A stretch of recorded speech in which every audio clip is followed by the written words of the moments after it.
Hello students, welcome to Mizo study and welcome to my class. आप सभी का स्वागत है बच्चों मेरे इस सेशन में। प्रीवियस क्लास में हमने क्या पढ़ा था बच्चों, रिगार्डिंग हेलो एल्केन्स की थ्योरीज पढ़ ली थी और जेई मेन के कुछ क्वेश्चंस भी किए थे। आज हमने कुछ क्वेश्चंस लिए जेई एडवांस के। तो अब इन क्वेश्चनों को कैसे हम लोग सॉल्व करेंगे उसको हमें अच्छे तरीके से देखना है। ज़्यादा मैंने टफ क्वेश्चन नहीं लिए हैं, बिल्कुल सिंपल क्वेश्चन है। एक बार चेक करते हैं बच्चों किस तरह के क्वेश्चंस आ सकते हैं और कैसे हमारी उसकी अप्रोच होगी। चलो पहला क्वेश्चन देखो, it is given here, check it out.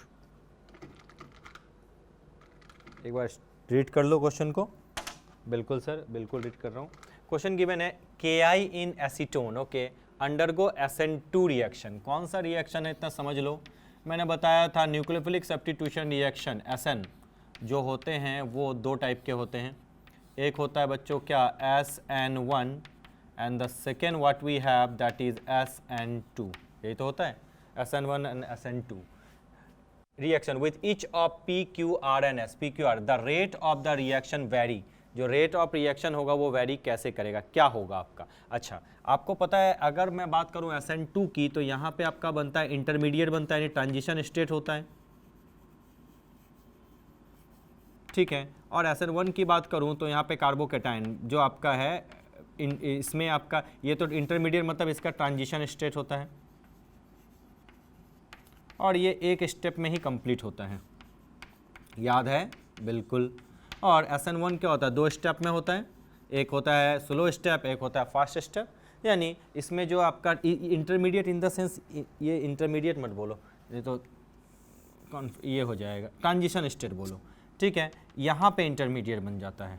First step जो होता है वो आपका क्या होता है, rate determining step. Yes sir, rate determining step, याद आया बिल्कुल। यानी इसमें इंटरमीडिएट आपका बनता है, इंटरमीडिएट क्या बनता है बच्चों, आपको पता 3 डिग्री 2 डिग्री 1 डिग्री और 3 डिग्री कार्बोकेटाइन की स्टेबिलिटी ज़्यादा होती है, तो भैया इस तरीके से इसका ऑर्डर होता है। अगर SN1 की बात करें तो reactivity order 3 degree 2 degree 1 degree होता है, लेकिन अगर SN2 की बात करें तो जस्ट उसका रिवर्स होता है। क्या हो जाएगा, CS3 देन आपका 1 degree then 2 degree and then 3 degree. कोई प्रॉब्लम वाली बात नहीं। तो अब कहता है यहाँ पे SN2 है, तो SN2 में देखो कि अच्छा CS3 को मिथाइल रेडिकल बोलते हैं या 0 डिग्री भी बोल सकते हैं, बहुत सारे बुक में 0 डिग्री भी लिखा रहता है, तो घबराने की कोई बात नहीं है। अब मैं इस तरफ बढ़ रहा हूँ, थोड़ा ध्यान देना। अगर मैं CS3 की बात करूँ तो ये क्या है, मिथाइल रेडिकल है, ठीक है, यानी ये 0 डिग्री मान लो इसको। और अगर ये बात करूँ तो यहाँ कार्बन के साथ क्लोरीन लगा, ये 2 डिग्री है, ठीक है। तो इतना तो समझ में आ गया कि भैया इसकी सबसे ज़्यादा रिएक्टिविटी होगी। अब इधर देख लो, यहाँ डबल बॉन्ड है, फिर से इस जगह पे कार्बन है, तो भैया ये 1 डिग्री हुआ ना, बिल्कुल यस सर। उसके बाद अगर मैं बात करूँ यहाँ पे कार्बन के साथ क्लोरीन लगाया तो ये भी 1 डिग्री हुआ, यानी 3 आपके 1 डिग्री, एक 2 डिग्री है, यानी Q की जो रिएक्टिविटी होगी वो सबसे कम होगी। अब हमें सर्च करना है P, R और S में किसकी ज़्यादा होगी। Q की तो सबसे कम होगी, ये तो हम समझ चुके हैं क्योंकि Q आपका 2 डिग्री है। चलो अब इसमें एक और चीज़ समझा दूं मैं आपको, वहाँ 0 डिग्री और यहाँ पे आपका है। अब आपको देखो 0 डिग्री की रिएक्टिविटी ज़्यादा होती है, लेकिन यहाँ पे देखो एक बल्कि सा आपका बेंजीन रिंग एरोमेटिक C6H5CO जुड़ा हुआ है, जो क्या करता है, बहुत ज़्यादा डीएक्टिवेटिंग, मतलब इलेक्ट्रॉन विड्रॉइंग ग्रुप है। इलेक्ट्रॉन विड्रॉइंग ग्रुप होने की वजह से Cl रिलीज होने के चांसेस काफ़ी आसान हो जाते हैं इस केस में। इसीलिए जो आपका S है उसकी रिएक्टिविटी सबसे ज़्यादा होगी। उसके बाद तो आपका 0 डिग्री आ जाएगा P, SP, उसके बाद आपका कौन आ जाएगा R, और उसके बाद आ जाएगा S। ये तो सिंपल है, बस इन दोनों में कंफ्यूजन था। कभी कभी बच्चा क्या करता है, 0 डिग्री देख के मतलब CS3 देख के करता है, लेकिन यहाँ पे आपको ये भी देखना है कि कौन सा ग्रुप जुड़ा हुआ है। Due to the presence of this bulky group, chlorine का जो रिलीज होगा वो बड़ा आसानी हो जाएगा। रिलीज होगा तो यानी जो आपका ट्रांजिशन स्टेट है वो स्टेबल फॉर्म में बनेगा, जल्दी क्लोरीन निकलेगा तो उधर से OH या कोई भी न्यूक्लियोफाइल ऐड हो जाएगा। आखिर SN2 में क्या होता है, एक तरफ से निकलता है दूसरी तरफ से ऐड होता है, यानी इन्वर्जन आता है। ये तो आप जानते हो कि SN1 रिएक्शन में जो होता है, SN2 रिएक्शन में इन्वर्जन होता है और SN1 में क्या होता है, रेसिमाइजेशन होता है, ये तो सब जानता है। चलो तो अब अगर ऑर्डर ऑफ रिएक्टिविटी बोलते हैं S का ज़्यादा, उसके बाद P, उसके बाद R 1 डिग्री और Q तो 2 डिग्री है, तो आंसर क्या होगा, S, P, R and Q। So question number 1 का हम इजीली कह सकते हैं B is the correct option. आ गया क्या, बिल्कुल सर, कहीं कोई प्रॉब्लम है? नहीं सर, कोई प्रॉब्लम वाली बात नहीं है। So what I am telling again, I am repeating, question number 1 B is the correct option. अब क्वेश्चन नंबर 2 की तरफ आ जाओ। क्वेश्चन नंबर 2 आपका क्या है, देखो मल्टीपल चॉइस क्वेश्चन लिखा हुआ है, तो इसमें समझ लेना कि more than one option correct होने वाले हैं। चेक करके देखो, compound that on hydrogenation produce optically inactive compound. अच्छा, ऑप्टिकली एक्टिव होने के लिए आपको पता है कायरल सेंटर होना चाहिए, ठीक है, और प्लेन ऑफ सिमेट्री नहीं होनी चाहिए, नो प्लेन ऑफ सिमेट्री, ठीक है। अगर ये दोनों है तो वो ऑप्टिकली एक्टिव है। अच्छा, हाइड्रोजनेशन होगा तो आपको पता है हाइड्रोजनेशन होने से डबल बॉन्ड किस में चेंज हो जाता है बच्चों, जल्दी बता दो, सिंगल बॉन्ड में। यानी जो प्रोडक्ट होगा वो आपका क्या है, उसमें सिर्फ सिंगल बॉन्ड होगा। अब बोलता है बताओ हाइड्रोजनेशन होने से जो प्रोडक्ट बनेगा वो ऑप्टिकली इनएक्टिव इनमें से कौन कौन होगा। Compound that on hydrogen produce optically inactive compound, यानी हर जगह का डबल बॉन्ड सिंगल में बदल जाएगा और चेक करना है। अच्छा, अब मैं इस जगह पे चेक करूं, यहाँ आपको हाइड्रोजनेशन हो गया तो प्रोडक्ट ये डबल बॉन्ड हट गया, यानी ये डबल बॉन्ड हट गया तो ये आपका प्रोडक्ट बना और ये आपका कायरल सेंटर है, ठीक, बिल्कुल। अब देखो एक तरफ CH3 है, एक तरफ Br है, एक तरफ H है और एक तरफ क्या है आपका ये वाला ग्रुप है, यहाँ से डबल बॉन्ड हट चुका है जो प्रोडक्ट बनेगा, ठीक। अब देखो ये क्या है, एसिमेट्रिक है, ये क्या है आपका एसिमेट्रिक है, क्योंकि भैया चारों ग्रुप अलग अलग हैं, यानी प्लेन ऑफ सिमेट्री नहीं है। प्लेन ऑफ सिमेट्री नहीं है तो अब हम आपको कहेंगे कि सर ये ऑप्टिकली एक्टिव है, कायरल सेंटर भी है और प्लेन ऑफ सिमेट्री भी नहीं है। चलो अब ये ऑप्शन में आ जाते हैं बी वाले में। बी वाले में देखो यहाँ पे थोड़ा दिख नहीं रहा होगा, ये यहाँ से ये हटा दिया, यहाँ से ये हटा दिया तो यहाँ पे भी CH3, यहाँ पे भी CH3, दो सेम आ गए, यानी यहाँ पे प्लेन ऑफ सिमेट्री है। प्लेन ऑफ सिमेट्री है, कायरल सेंटर तो था लेकिन यहाँ प्लेन ऑफ दोनों तरफ देखो सेम है, तो इसलिए क्या हो जाएगा, ऑप्टिकली इनएक्टिव हो जाएगा। बिल्कुल सर, बिल्कुल सही कह रहे हो, ये ऑप्टिकली आपका क्या है, इनएक्टिव है। अब अगर सी ऑप्शन में करें, हाइड्रोजनेशन हुआ तो ये डबल बॉन्ड हट गया। अब देखो यहाँ पे कायरल सेंटर है, एक तरफ CH3 है, एक तरफ Br है, एक तरफ H है, और दूसरी तरफ देखो यहाँ पे ये सिंगल डबल बॉन्ड हट चुका है, ये वाला ग्रुप है। क्या चारों ग्रुप सेम है? नहीं, अलग अलग हैं। कायरल सेंटर भी है, क्या ये और ये सेम है? नहीं है, यानी प्लेन ऑफ सिमेट्री नहीं है। जब प्लेन ऑफ सिमेट्री नहीं है तो बच्चों ये क्या हो जाएगा, ऑप्टिकली एक्टिव होगा या नहीं? बिल्कुल, ये भी ऑप्टिकली एक्टिव है। अब इस क्वेश्चन की बात करते हैं। यहाँ से डबल बॉन्ड हटा, ये कायरल सेंटर है, इधर भी आपका कौन सा ग्रुप है, देखो यहाँ पे कार्बन है, यहाँ पे, यानी ये ग्रुप पूरा और ये ग्रुप पूरा आपका क्या है बच्चा, देखो तो सेम है या अलग अलग है? जल्दी से देखो, अलग अलग ग्रुप है सर, बिल्कुल अलग अलग ग्रुप है। क्या मैं सही बोल रहा हूँ? देखो तो डबल बॉन्ड हट गया तो सेम ग्रुप है या नहीं? सर सेम ग्रुप आ जाएगा, दो कार्बन यहाँ भी, ठीक है, और दो कार्बन यहाँ भी। क्या बोलो, सही बोल रहा हूँ? नहीं सर, सेम नहीं है, यहाँ पे देखो आप डबल बॉन्ड है, नहीं, यस सर। तो यानी ये प्लेन ऑफ सिमेट्री नहीं दे रहा है, यानी ये प्लेन ऑफ सिमेट्री नहीं दे रहा है तो ऑप्टिकली एक्टिव हुआ। क्या मैं सही बोल रहा हूँ? सर क्यों गलत बोल रहे हो सर? यहाँ से ये हट गया तो यहाँ भी तो कार्बन आएगा, यहाँ भी दो कार्बन, यहाँ भी दो कार्बन। यस सर, ये सर प्लेन ऑफ सिमेट्री देगा। अगर प्लेन ऑफ सिमेट्री देगा तो क्या हो जाएगा, ऑप्टिकली इनएक्टिव, यानी ये कंपोनेंट भी आपका क्या है बच्चा, ऑप्टिकली इनएक्टिव। तो थोड़ा सा इन चीज को समझ के देखो, डबल बॉन्ड सबसे हटाना है। इसने रिएक्टेंट की बात नहीं की, प्रोडक्ट की बात की है। प्रोडक्ट मतलब हर जगह से डबल बॉन्ड हटेगा। और प्लेन ऑफ सिमेट्री किस किस में नहीं है? प्लेन ऑफ सिमेट्री फर्स्ट और सेकंड में नहीं है। फर्स्ट और सेकंड में सॉरी, ए और सी में नहीं है। ए और सी में प्लेन ऑफ सिमेट्री नहीं होने की वजह से ये ऑप्टिकली एक्टिव है, कायरल सेंटर भी है। लेकिन बी एंड डी में दोनों तरफ सेम लगे हुए हैं, जिसके चलते प्लेन ऑफ सिमेट्री हो जाएगी, इसलिए ऑप्टिकली इनएक्टिव होगा। क्वेश्चन में कहता है compound that on hydrogenation produce optically inactive compound. Optically inactive में कौन कौन सा ऑप्शन सही हो जाएगा? Sir B and D is the correct option. तो इसका करेक्ट ऑप्शन क्या हो जाएगा? B and D. आ गया समझ में? बिल्कुल सर, कहीं कोई प्रॉब्लम है? नहीं सर, कहीं कोई प्रॉब्लम वाली बात नहीं है। तो चलो बढ़ चलते हैं बच्चों नेक्स्ट क्वेश्चन की तरफ। Question number 3। Question number 3, for the following compound the correct statement with respect to nucleophilic substitution reaction.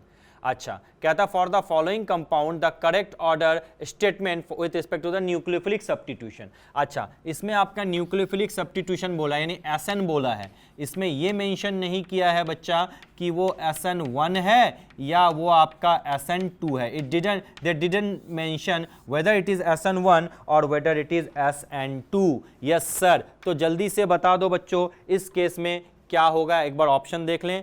1 and 2 follow SN2 mechanism. अच्छा, 1 and 2 फॉलो। अच्छा, अगर यहां से हट गया तो ये आपका 1 डिग्री, ठीक है, यहां से भी हट गया, ये ब्रोमीन हट गया है तो ये आपका 1 डिग्री है। क्या कोई प्रॉब्लम वाली बात है? तो कहता है 1 डिग्री, 2 डिग्री एंड 3 डिग्री। आपको पता है SN2 मैकेनिज्म बोला है तो 1 डिग्री बहुत फेवरेबल तरीके से SN2 मैकेनिज्म देता है। सॉल्वेंट की बात की नहीं है तो कोई प्रॉब्लम वाली बात नहीं है। क्या होगा सही? बिल्कुल, तो पहला ऑप्शन बिल्कुल सही है, 1 and 2 फॉलो SN2 मैकेनिज्म, यानी ए आपका करेक्ट स्टेटमेंट है। चलो दूसरा देख लें। Compound 4 undergo inversion of configuration. Inversion कौन देता है? SN2 देता है। बिल्कुल, कंपाउंड 4 देखो तो कंपाउंड 4 ये कौन सा है? यहाँ पे कार्बन है, कार्बन के साथ ब्रोमीन है। ये कार्बन कितने कार्बन से रहेगा? 1 2, बिल्कुल 2 कार्बन से, यानी 2 डिग्री। 2 डिग्री बहुत फेवरेबल देता है SN2 रिएक्शन। तो क्या हो जाएगा आपका? बिल्कुल हम कहेंगे बिल्कुल इन्वर्जन ऑफ कॉन्फ़िगरेशन होगा, क्योंकि SN2 में इन्वर्जन ऑफ कॉन्फ़िगरेशन होता ही होता है, यानी बी ऑप्शन भी मेरा क्या है बच्चा? करेक्ट है। चलो अब आ जाओ C option, the order of reactivity for 1 3 and 4, 4 1 and 3, 4 1 and 3, 4 1 and 3। अच्छा, किस ऑर्डर में रिएक्टिविटी बोला है? इसने तो ये मेंशन नहीं किया है कि SN1 है, SN2 है, SN3 है, SN1 सॉरी SN3 तो नहीं होगा, SN1 या SN2। आपको पता है ऑर्डर ऑफ रिएक्टिविटी कुछ यहाँ पे दिया नहीं है किसके रिस्पेक्ट में, तो भैया ये जो आपका स्टेटमेंट है ये कंप्लीटली सही नहीं है, यानी ए और बी तो हमें सही मिल चुका लेकिन सी सही नहीं है। डी में देखो 1 and 3 follow SN1, 1 and 3, 1 and 3 SN1। अच्छा, यहाँ पे कौन सा कार्बोकैटायन है? 3 डिग्री, बिल्कुल, और यहाँ पे क्या है? 1 डिग्री, बिल्कुल। 3 डिग्री, 2 डिग्री, 1 डिग्री तो करता है, लेकिन यहाँ पे 1 डिग्री का कम होता है। यहाँ कंपेयर करने नहीं बोला, यहाँ बोला क्या 1 and 3 करेगा? बिल्कुल, तो हम कहेंगे बिल्कुल, बिल्कुल सर करेगा। क्यों? अगर कंपैरिजन करने बोलता तो मैं कहता कि 3 डिग्री जो है SN2 रिएक्शन, SN1 रिएक्शन ज्यादा इफेक्टिवली देगा इन कंपैरिजन टू 1 के। यहाँ तो जस्ट बोला है क्योंकि आपको पता है हर 3 डिग्री हो, 2 डिग्री हो, 1 डिग्री हो, या बेंजाइल ग्रुप हो, या आपका नॉर्मल एराइल ग्रुप हो, सब देते हैं, लेकिन एक्टिविटी ऑर्डर अलग अलग होती है। इसमें डायरेक्ट स्टेटमेंट पूछा था 1 and 3 फॉलो SN1, बोलेंगे हाँ फॉलो करता है, हाँ पावर अलग अलग होगा। तो अगर करेक्ट ऑप्शन सुटेबल मैच की बात करें इस क्वेश्चन में, तो इन क्वेश्चन के सुटेबल मैच में ऑप्शन जो होंगे वो आपका सही हो जाएगा बच्चों। क्या? 1 2 and 4, यानी A B and D। फिर से बोल रहा हूं, क्या सही होगा option? A B and D। Question number 3 का आपको समझ में आ चुका है, A B and D are the correct option. Multiple choice question था। अब आगे बढ़ चलते हैं क्वेश्चन नंबर 4 पे। कंप्रीहेंशन है, पढ़ो तो। क्वेश्चन नंबर 4 मैंने आपको समय दिया है, जल्दी से पढ़ो। क्या है क्वेश्चन नंबर 4? कहता है the polarity of the carbon halogen bond is responsible for the nucleophilic substitution reaction of alkyl halide which mostly occur by SN1 and SN2। बिल्कुल सही बोला है। mechanism, the rate of SN2 reaction among other things are governed by steric factor, बिल्कुल सही बोला, while that of SN1 reaction are governed by the stability of the intermediate, बिल्कुल सही बोला। कार्बोकेटाइन, ठीक है। chirality has a profound role in understanding the mechanism of SN1 and SN2 reaction, बिल्कुल, whereas SN2 reaction of chiral alkyl halide are accompanied by inversion of configuration, मैं बता ही चुका था। और SN1 क्या देता है? रेसिमाइजेशन देता है। इन्वर्जन मतलब क्या? एक ही आएगा, और रेसिमाइजेशन मतलब क्या? मिक्सचर आता है DNL का, रेसिमिक मिक्सचर, इक्वल प्रोपोर्शन में 50-50% बताया था, बिल्कुल। अब इस पे क्वेश्चन करो, which of the following is an example of SN2। SN2 इतना बड़ा आसान है, जल्दी से बता दो तो। SN2 में आपको पता है ऑर्डर ऑफ रिएक्टिविटी क्या होती है? 1 डिग्री, 2 डिग्री एंड 3 डिग्री और 0 डिग्री। 0 डिग्री मतलब मिथाइल, बिल्कुल। तो बताओ इसमें कौन है? भैया इसमें सब सब्स्टिट्यूशन का एग्जाम्पल है, लेकिन ये देखो मिथाइल ग्रुप, तो भैया ये SN1 देगा ना, SN2 देगा ना, बहुत जल्दी से, बिल्कुल हो गया डायरेक्टली, ज़्यादा एक्सप्लेनेशन करने की इसमें जरूरत नहीं है। यानी question number 4 we will say A is the correct option. Question number 5 पे आ जाओ। An SN2 reaction at an asymmetric carbon, asymmetric मतलब समझा कि भैया asymmetric carbon of an compound always. अच्छा एसिमेट्रिक है तो इसका मतलब आपका क्या है, ऑप्टिकली एक्टिव है। अगर सिमेट्रिक होता तो ऑप्टिकली इनएक्टिव होता, बिल्कुल सर बिल्कुल होता। यानी ये जो मानो आप कार्बन हमने बना दिया, इसके एक तरफ ए है, बी है, सी है या डी है, चारों अलग अलग कंपोनेंट लगे, यानी ये सिमेट्रिक कार्बन है और ये SN2 रिएक्शन है। ठीक है, तो अब आपको पता है SN2 रिएक्शन से क्या बनता है, इन्वर्जन ऑफ कॉन्फ़िगरेशन बनता है, यानी रेसिमाइजेशन तो बनता नहीं है, यानी DNL फॉर्म तो होगा नहीं, इनएंसोमर तो होगा नहीं, अब product with opposite optical rotation नहीं होगा। ये किस में होता है, SN1 में। अब मिक्सचर ऑफ डायस्ट्रोमर्स नहीं, ऑप्टिकली एक्टिव है, क्या होगा, सिंगल स्ट्रियो आइसोमर बनेगा। आ गया समझ में, देखो दिमाग लगाने की चीज है, कंपटीशन एग्जामिनेशन टफ नहीं होता, सीधा देखो SN2 बोला, SN1 बोलता तो ये देखते। तो SN2 के लिए आपका क्या होगा, 5 का D। Question number 5 D is the correct option. Now I am going to rub this part and let's move to the next question. Next question की तरफ बढ़ते हैं, क्वेश्चन नंबर 6 की तरफ। क्या है क्वेश्चन नंबर 6, देखो, इन द सॉल्वोलाइसिस, सॉल्वोलाइसिस मतलब क्या होता है, सॉल्वेशन इफेक्ट, कि भैया रिएक्शन रिएक्टेंट के साथ किस तरह से सॉल्वेट हो रहा है, किस तरह से रिएक्शन आगे बढ़ रहा है। तो कहता है in the solvolysis of 3 methyl 3 bromohexane which statement is not correct. Question एक बार समझ लो, 3 मिथाइल 3 ब्रोमोहेक्सेन, 1 2 3 4 5 6, ठीक है, 3 मिथाइल, इस जगह पे लगा दो मिथाइल, उसके बाद 3 ब्रोमो, इस जगह पे लगा दो ब्रोमीन, ये आपका CH3, ये आपका CH3, यहाँ पे लगा दो CH2, यहाँ पे लगा दो CH2, यहाँ पे लगा दो CH2 और यहाँ पे लगा दो CH2, यही तो है, बिल्कुल। अब आपसे क्वेश्चन में पूछता है, स्टेटमेंट पढ़ो, इट इन्वॉल्व्स कार्बोकेटाइन इंटरमीडिएट, बिल्कुल कार्बोकेटाइन तो बनेगा ही बनेगा, यहाँ से ब्रोमीन निकलेगा तो कार्बोकेटाइन बनेगा इस जगह पे। अच्छा ये कौन सा कार्बोकेटाइन बनेगा, जल्दी से बता दो सर। एक कार्बन यहाँ पे लगा दो, 3 डिग्री कार्बोकेटाइन बनेगा, बहुत अच्छी बात है।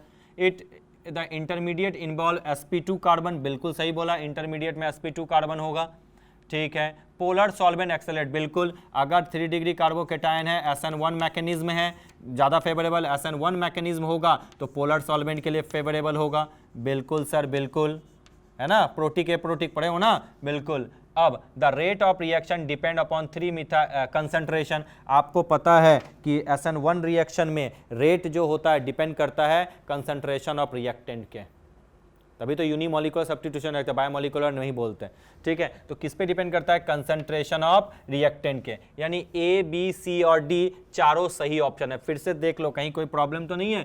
It involves carbocation intermediate, 3 degree है, 3 डिग्री होगा तो SN1 रिएक्शन ही फॉलो करेगा क्योंकि 3 डिग्री के लिए फेवरेबल होता है। SN1 किस में ज़्यादा फेवर करता है, पोलर सॉल्वेंट में, ये भी सही है। कार्बोकेटाइन में हाइब्रिडाइजेशन क्या होता है, sp2 होता है, ये भी सही है भैया। उसके बाद कहता है रेट किस पे डिपेंड करेगा, आपको पता है SN1 में जो कंसंट्रेशन ऑफ रिएक्टेंट है उस पे डिपेंड करता है रेट ऑफ रिएक्शन, ये भी बता चुका था। लास्ट देखो, it involve inversion of configuration, SN1 है, SN1 में इन्वर्जन होता है, रेसिमाइजेशन होता है, रेसिमाइजेशन होता है, देखो तुरंत आंसर आ गया। ज्यादा मतलब इतना ज्यादा दिमाग, मैं ज्यादा एक्सप्लेन नहीं कर रहा हूं, घुमा फिरा के नहीं, सीधा बता रहा हूं, ये है भैया, हाँ बिल्कुल बता चुका। तो क्या हो जाएगा कि इस क्वेश्चन में कह दिया आपका it involves inversion of configuration, so ये स्टेटमेंट जो है आपका रॉन्ग है। तो अगर पैसेज टाइप के क्वेश्चन आपके दिए हुए हों तो घबराओ नहीं, आराम से वर्किंग करते चले जाओ, क्वेश्चन आपके बन जाएंगे, ज़्यादा टफ नहीं होते।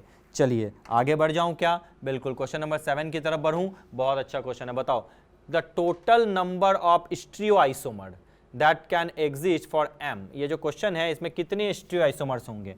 पहले तो काइरल सेंटर ढूंढ लो, सर एक यहाँ पे एक काइरल सेंटर है और एक इस जगह पे एक काइरल सेंटर है, ठीक। तो यानी अगर काइरल सेंटर 2 हैं तो नंबर ऑफ स्टीरियोआइसोमर क्या हो जाएगा, 2 टू द पावर 2 यानी 4।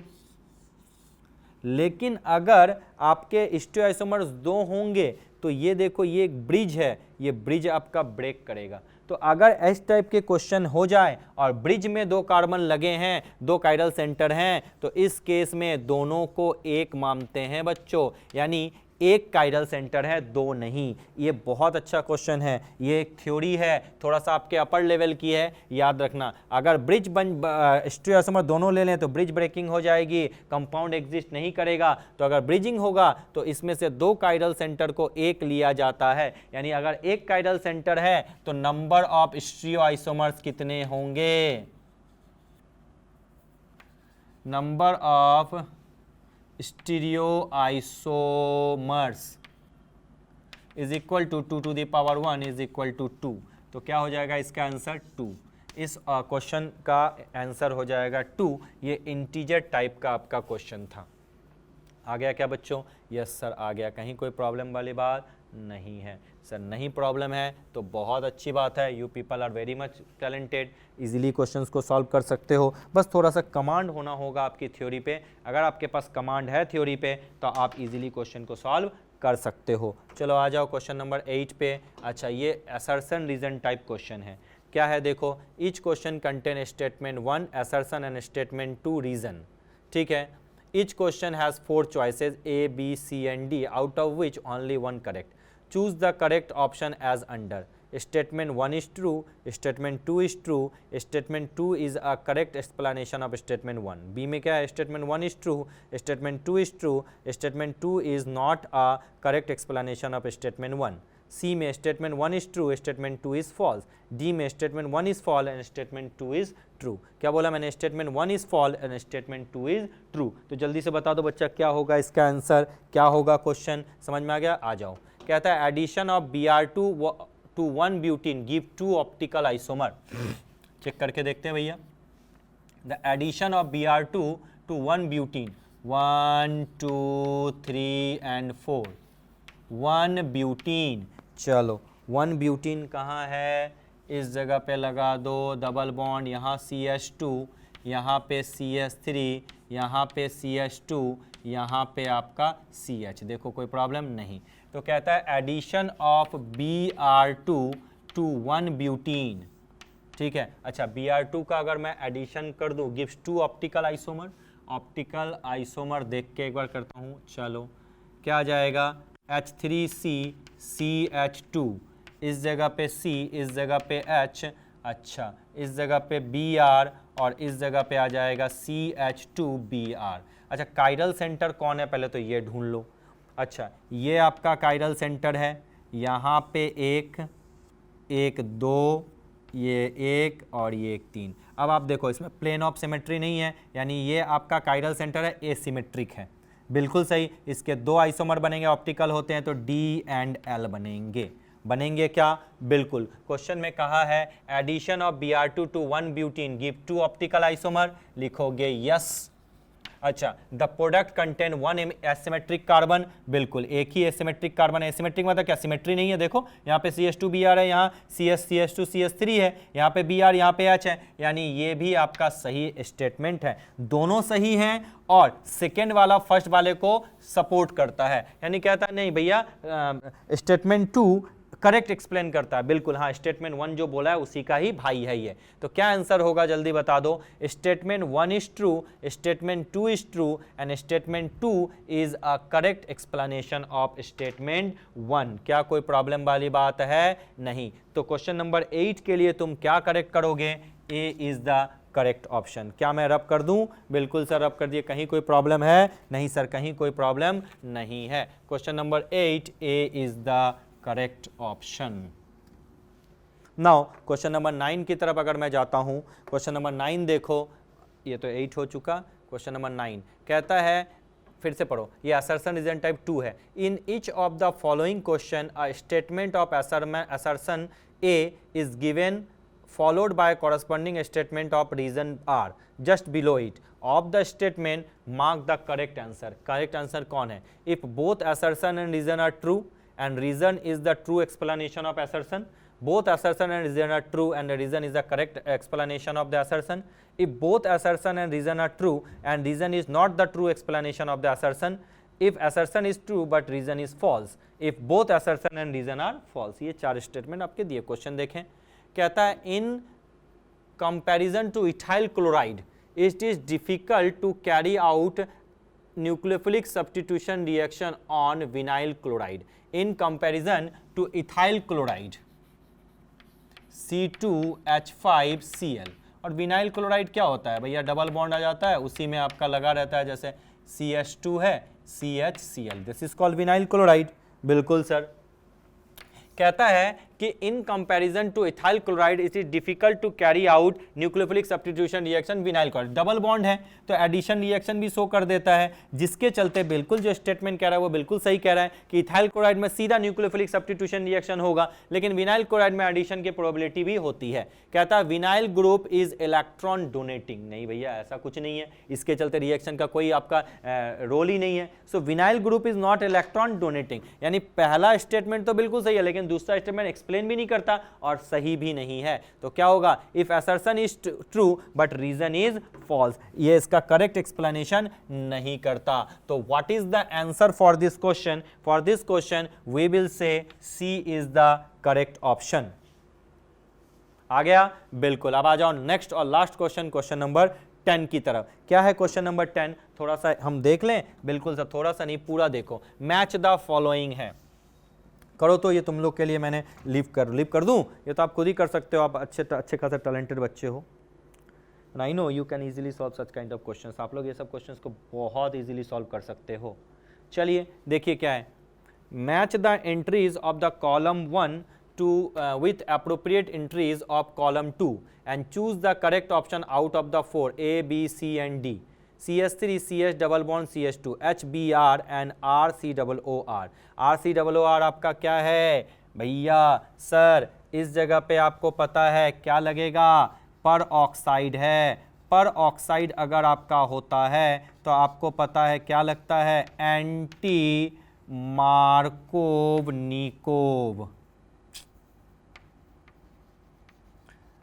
निकोब्स एडिशन। तो इस जगह पे अगर पेरोक्साइड हो तो HBr क्या फॉलो करता है? Anti Markovnikov addition. तो सीधा सीधा ए का जो आंसर होगा वो क्या होगा? Q, यानी ए के लिए आंसर हो जाएगा Q। यहाँ पे मैं लिख दूं ए का आंसर है Q।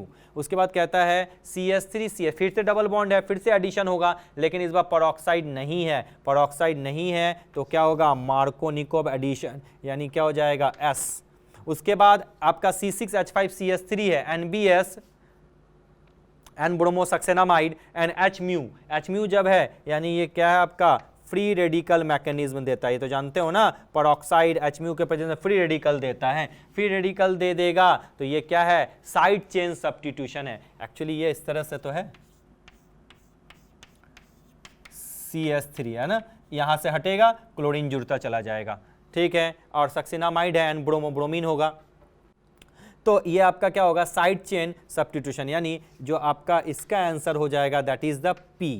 चलो अब है Br2 FeBr3, फ्राइडल क्राफ्ट। आपको पता CH3 किस में बदल जाएगा? ब्रोमीन में। तो क्या हो जाएगा? ये न्यूक्लियस, ब्रोमीन, CH3 हटेगा, वहां ब्रोमीन जुड़ जाएगा, यानी आंसर इज R। क्या कोई प्रॉब्लम? देखो अच्छे तरीके से, QSPNR। तो अगर इस टाइप के क्वेश्चन बच्चों आपके पास आए तो आप बिल्कुल मत घबराओ, क्वेश्चन के लेंथ को देखो, चीज़ों को समझो, क्वेश्चन आपसे अपने आप बनेंगे, कहीं कोई प्रॉब्लम की चांसेस नहीं होंगे। तो चलो जल्दी से रब कर देता हूँ, आगे बढ़ चलते हैं, एक बार रिवाइज कर लें। चलो सर कर लेते हैं। पहले का आंसर क्या हो जाएगा sir? B is the correct option. क्यों होगा ये भी बता चुका। क्वेश्चन नंबर 2 में कौन कौन से आंसर होंगे? B and D.